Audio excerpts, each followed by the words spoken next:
This episode is brought to you by Vital Farms. Isn't it bullshit to have to question where your food comes from? At Vital Farms, you can trace your pasture-raised eggs all the way back to the source, the pasture. On the side of each pasture-raised carton of eggs, you'll find the name of the farm where your eggs were laid. And when you look the farm up on their website, you'll get a peek at all the sunshine, fresh air, and open space the hens enjoy. Learn more and find out where to buy them at vitalfarms.com. Vital Farms, keeping it bullshit-free. It's time to say goodbye to hold music and say hello to fast customer support with Service Cloud. With trusted AI and data working together, you can skip long wait times and deliver efficient, personalized service right away, all while keeping support costs low and more customers happy. Reimagine your customer support with the #1 AI CRM for service. Learn what's possible at salesforce.com/products/service. I'm Jason Palmer, one of the hosts of The Intelligence, The Economist's daily current affairs podcast.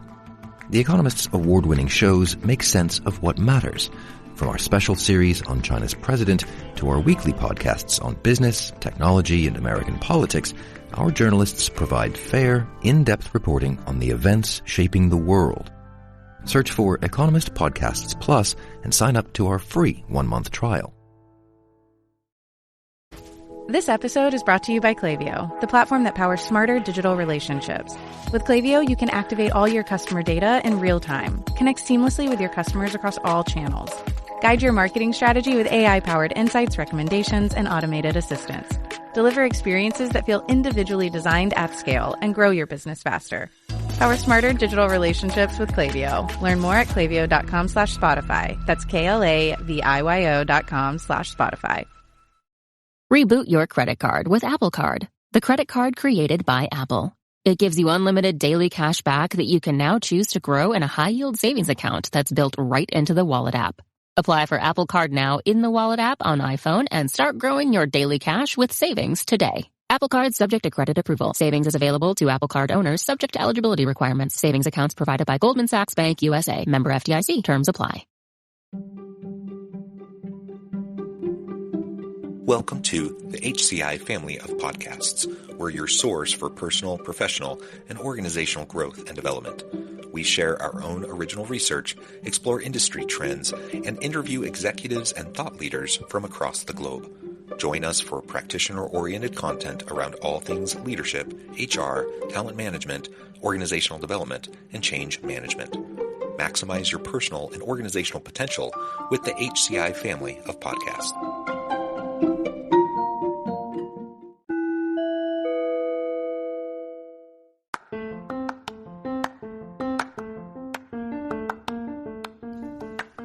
Welcome to the podcast. In this podcast episode, I talk with Peter Rahbar about why transparency from the top down is extremely important to company morale.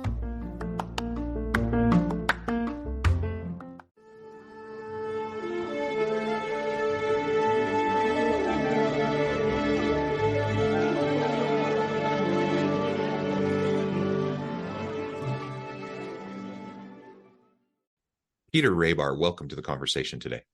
Glad to be here, John. Thanks for having me. It is a pleasure. You're joining us from New York. I'm south of Salt Lake City in Utah.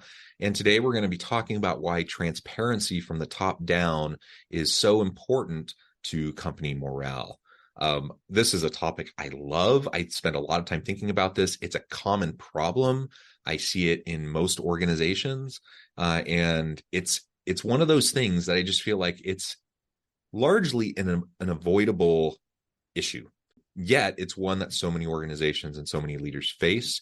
And so we're going to unpack all that and try to understand better how we can go about proactively creating a culture of openness, transparency to develop trust and really help everyone feel seen and heard and have an opportunity to contribute. As we get started, I wanted to share Peter's bio with everybody. Peter Rahbar is a workplace legal expert who guides clients through the most important decisions of their professional lives. After almost 20 years of representing major international corporations and various clients in high-profile matters, including over a decade as chief employment attorney for a major global media company, Peter founded the Rahbar Group, a boutique employment law practice based in New York City. Peter specializes in representing individuals, including C-suite executives, media personalities, and other professionals working in finance, media, sports, real estate, fashion, and tech. I could say way more about Peter's background, but I'm going to stop there. Peter, anything you'd like to highlight by way of your background or personal context before we dive on in? No, I think that was a pretty comprehensive description. Thank you very much. I appreciate it. Okay, well, great. Let's dive on in then and just start with, the why behind transparency. Why is this important? And maybe even before we get there, perhaps it's worth even taking a step back and thinking historically about transparency issues. From my perspective and from what I've studied, it seems like there's been a relatively significant shift in recent decades towards more openness, more transparency. Whereas, in previous generations in the workplace, perhaps that wasn't even an expectation of employees to the extent it is today. Is that consistent with your understanding and with your experience? Absolutely. It's a really timely broadcast moment we're having here. I mean, we are recording this during a week where, war has broken out in the Middle East. We have college campuses and workplaces, battling with issues about how to communicate. And so what is one thing that this shows to us, and really it highlights this issue that you bring up of like what employees are expecting from their managers and corporate executives when things happen, not just in the workplace, but in society. And so they want to hear from their bosses. They want to hear from their executives and leaders. And, frankly, from my viewpoint, leaders are paid to communicate and have dialogues with employees and tackle difficult issues. We have a dynamic where for years, including through the pandemic, companies have said, give us all your time, give us all your commitment.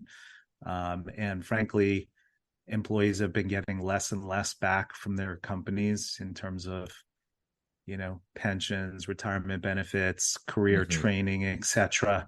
And now coming out of the crisis portion of the pandemic, we see employees really demanding so much more from their employers and having a lot more power and exercising that in many different ways. And so what we have here, we're at a moment right now where employee expectations of their companies and their leaders are very high. And we have employers and managers who are struggling to find the right way to meet it. And for me, when I discuss these issues with executives who I represent and work with, the key issue as we talk about is trust. How do you build trust? One important way to do that is communicate. And they're struggling with how to communicate, how often to communicate, what to communicate, what employees want to hear or don't want to hear. And my advice is always on the side of like over communicating and not just about good things, about difficult things too. Yeah, well, I completely agree. I think if you're going to err on the side of over communication. And it's interesting though, so as you think about individuals who are in leadership roles, I think part of the challenge that organizations are facing and that leaders are facing is that there's a generational disconnect. So we mentioned how things have shifted. Expectations, in the aggregate have shifted over the decades. The psychological contract between employer and employee has shifted over the decades. And so if you have someone who has a really great track record of experience for decades in the industry and the organization, they may have very well come up at a time where communication, transparency just wasn't, it wasn't the expectation. It wasn't the norm. And I think a lot of leaders think they're being transparent. They think that they're communicating. They may even think they're over communicating. But in my experience, most of the time, most of their people feel like they're still lacking a ton of information and they feel frustrated by it. And like you said, this really impacts trust because if members of your team feel like you're not being transparent with them, whether that's right or wrong, if that's the perception, then it erodes trust. and people start to fill in the gaps mentally with areas, where they don't have information that they think is important.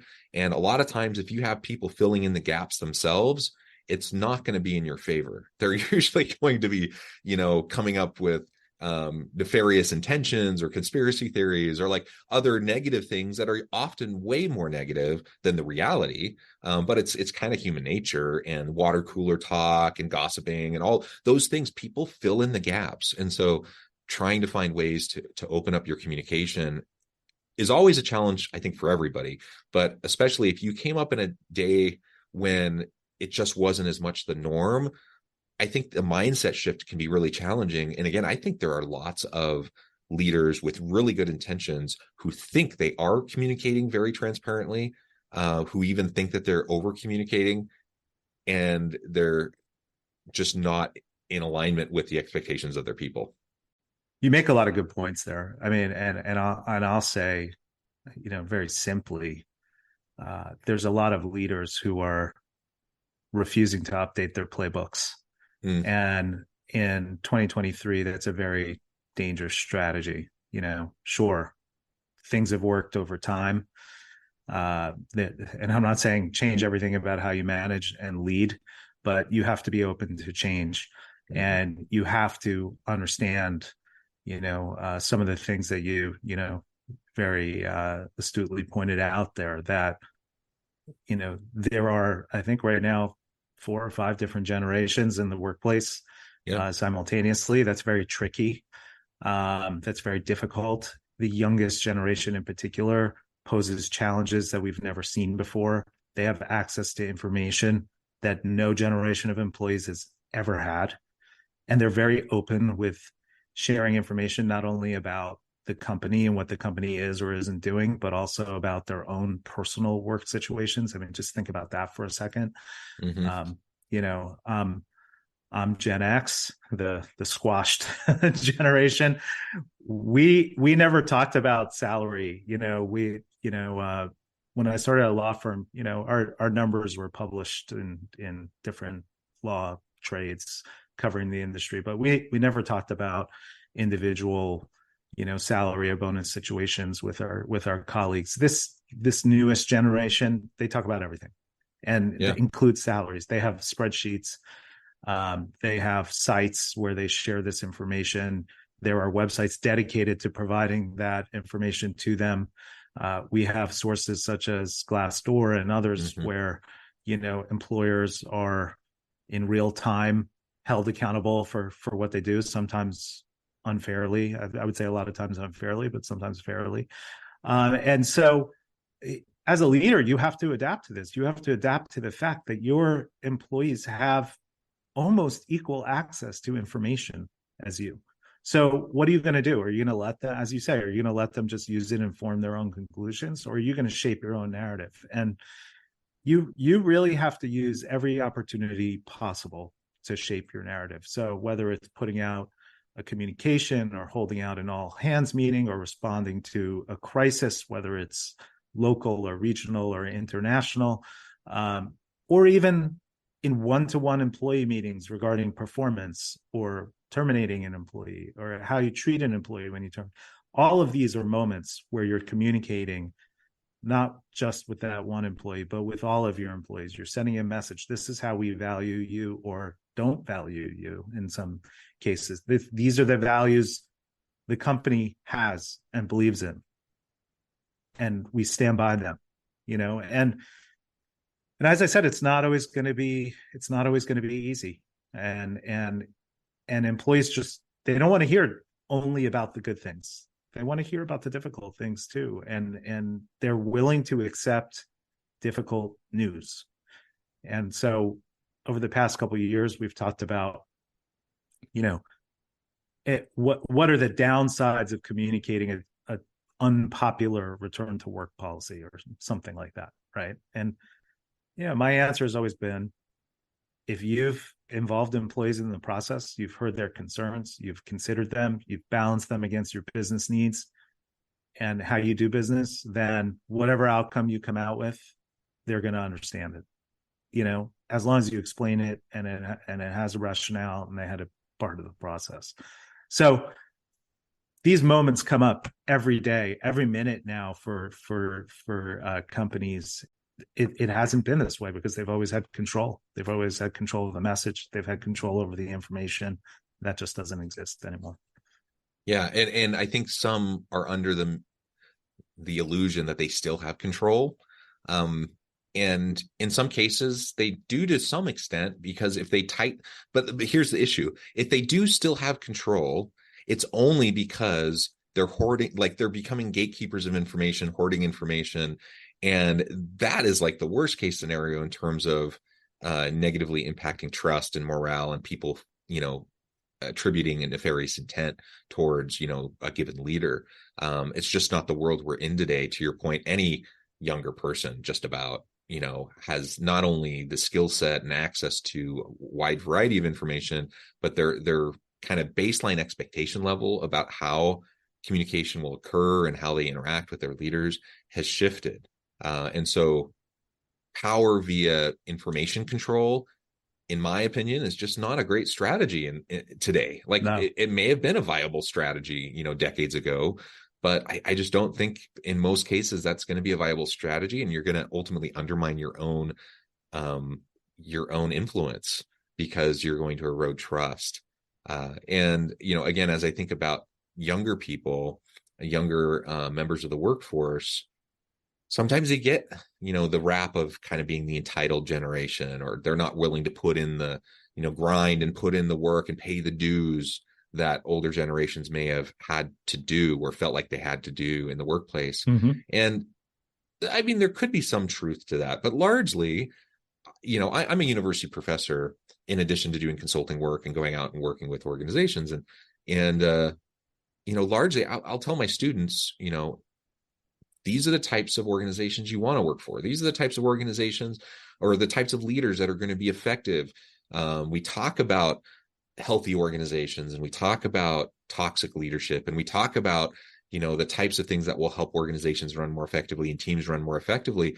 And so I would like to think at least some of this entitlement is really just a generation or two of workers who've gone through their educational system with a different playbook. They just understand, like, these are best practices. These are the types of things that should happen. And when they don't happen, they're holding their leaders accountable. Whereas previous generations, a lot of times were just like, well, what am I going to do? So you just kind of deal with it. And the younger generation is just like, no, I'm not dealing with that. I'll go to a different place. And there's enough fluidity in the job market and enough demand for labor and enough of a shortage that, that has worked for them just fine. Yeah, the entitlement argument drives me crazy. And I hear that all the time. I mean, every cocktail party I'm at, with executives, or I was just at a conference, a tech conference last week where it came up a lot.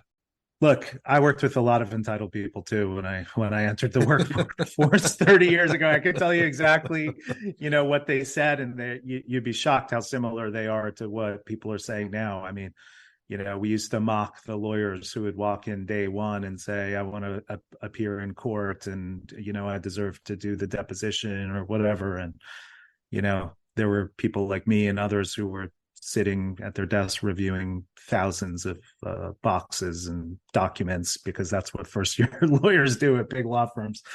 The same issues exist. It's just, how do you manage people like that? And yeah, these people have more outlets for their frustrations and views, so they're more vocal about it, right? I mean, when I entered the workforce, we didn't have social media, so the entitlement was limited to the office mates and the water coolers and the cocktail parties. Now it's blasted over social media, or different websites criticizing companies, and yeah, you have to adjust to it.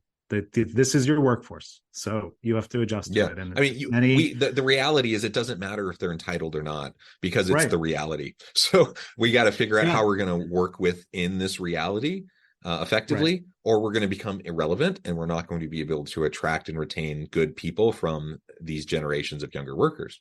So again, and language. Go ahead.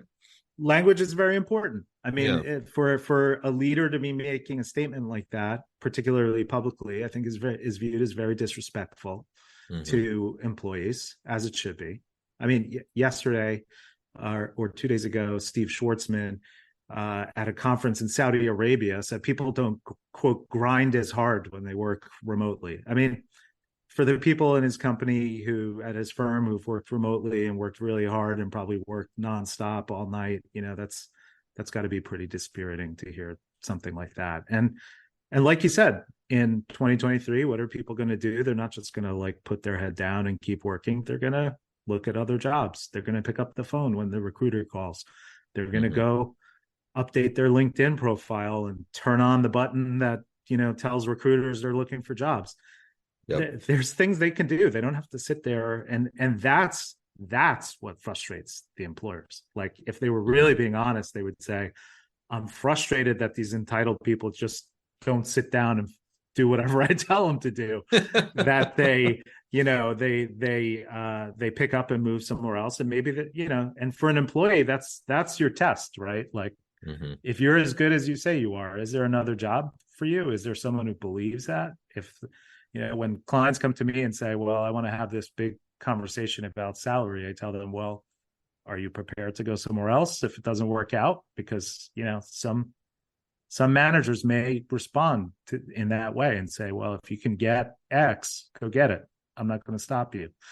But the stigma of leaving a job or quitting or, taking a stand is gone, just totally gone. You mentioned something a few minutes ago I wanted to zoom in on a little bit, and that is how transparency plays a part in employee voice.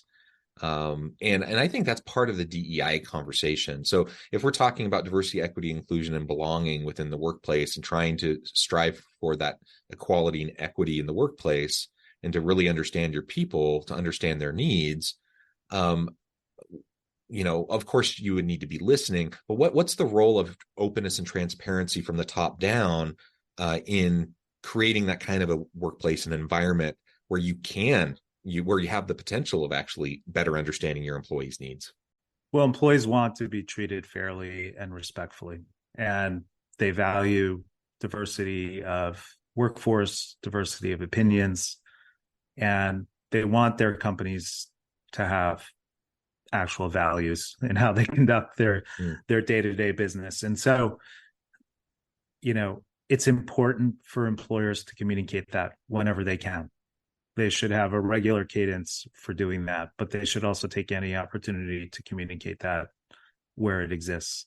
And we're in a time now where a lot of DEI programs are under legal challenges post the Supreme Court's affirmative action decision last year. And some companies are, I would say, like hiding in the corner and hoping they don't get, called out, and others are very affirmatively saying, hey, this is what we stand for.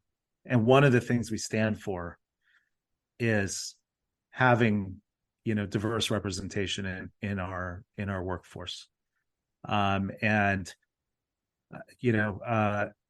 think it's an important time. If that's what you believe, I think it's an important time for you to articulate that as often as possible. And I think it's also an important time to not, back down in the face of challenges, from some of these groups that are going after, law firms and other programs with diversity, recruiting or other efforts. And then I would say it's also comes out, and it should be reflected in what you do as a company, like your actions. So, like if you believe in diversity and you're being challenged on your recruiting practices, well, change your recruiting practices in ways that will be compliant with the law. Start recruiting at different schools. Start, changing your job descriptions. Start changing your job requirements, to help bring in different candidates and a more diverse talent pool. So there's a lot of different ways to go about it, but communication sort of is the common thread through all of it. And having a dialogue is really important, and creating an environment where people feel safe having a dialogue with you is really important.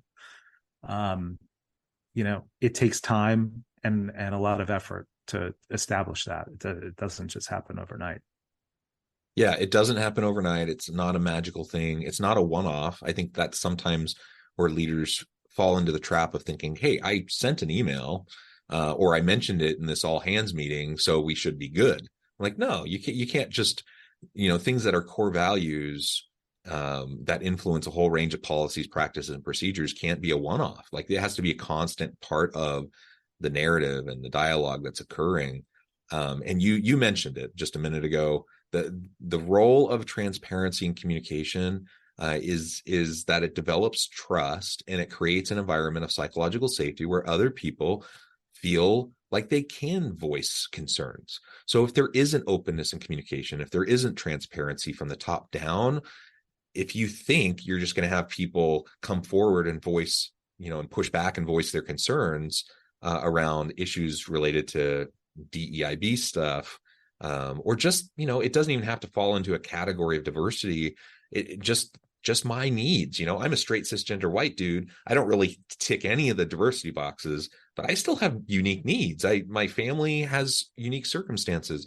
And so it's nice to know when I work with an organization or for a leader that I can have those conversations with them when something comes up or I need some sort of an accommodation or something like that. And if you have a closed system without much communication, without really any transparency, typically you're not going to be getting that kind of communication upline, which means you're not going to probably be doing, unless you get super lucky, you're not going to be doing very well with your diversity, equity, and inclusion efforts.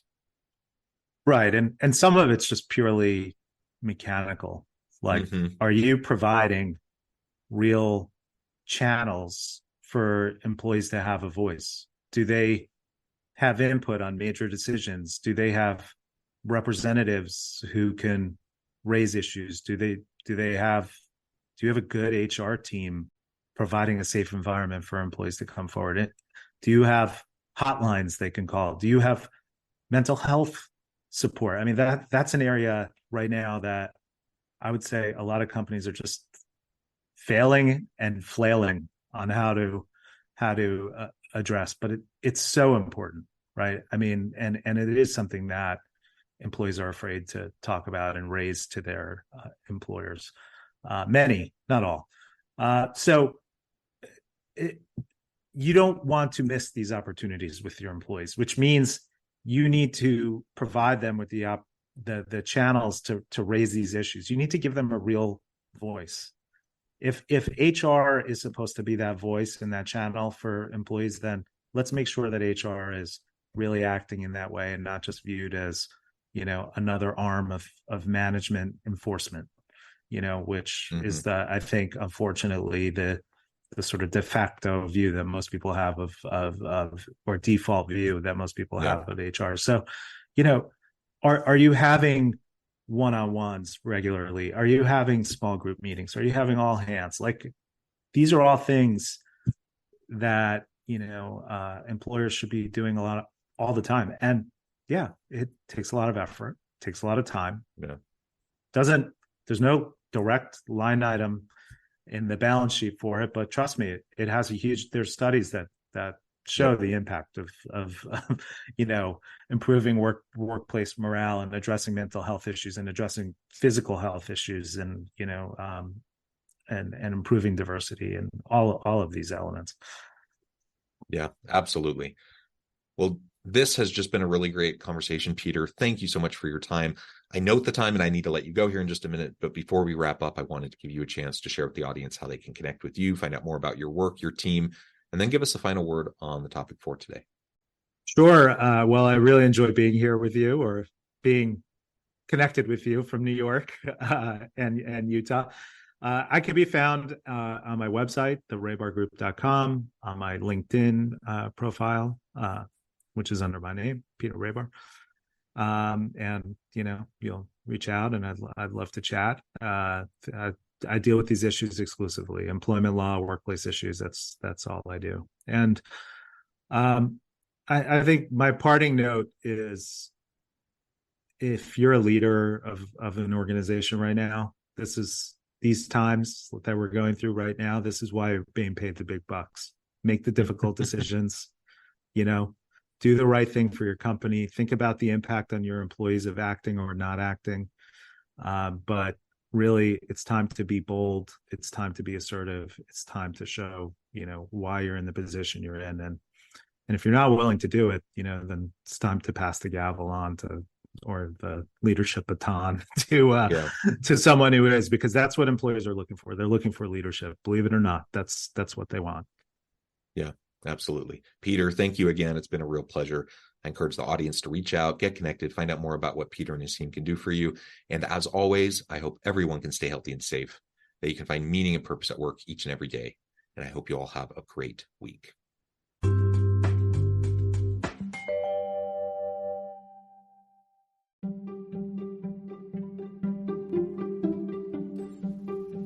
Thanks for joining us for this episode of the podcast. We hope you stay healthy and safe, and please join us again soon.